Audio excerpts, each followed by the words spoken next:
এইটা আমাদের কুমিল্লা পাসপোর্ট অফিসের চিত্র। দেখেন, সাধারণ মানুষ পাসপোর্ট করতে এসে কত রকম হয়রানির শিকার হচ্ছে। টাকা দিয়ে পাসপোর্ট করবে, সরকারকে সর্বোচ্চ ব্যাংক ড্রাফট হইতে সকল লাইনের দালাল হইতে সকলের হাতে টাকা পয়সা যাচ্ছে। তারপরও আমাদের এই রেমিটেন্স যোদ্ধাদের হয়রানি শেষ হচ্ছে না কেন? বাংলাদেশ সরকার, অন্তর্বর্তীকালীন সরকার কি এইগুলা চোখে পড়ে না? এই যে সাধারণ পাবলিকদেরকে এইভাবে হয়রানি করতেছে। দেখেন আমাদের কুমিল্লা পাসপোর্ট অফিসের চিত্র।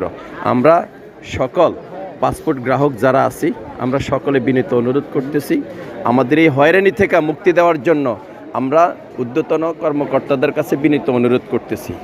এইভাবে মানুষকে কেন হয়রানি করতেছে? এরা বিদেশ যাবে, টাকা পয়সা দিবে, দেশ উন্নত হবে, এটাই কি দেশের পরিণতি?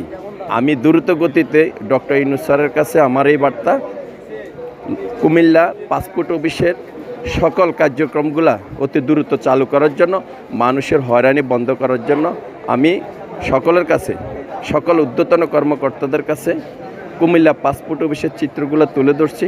দ্রুত গতিতে মানুষ হয়রানি বন্ধ করার জন্য আপনাদের কাছে আমার অনুরোধ।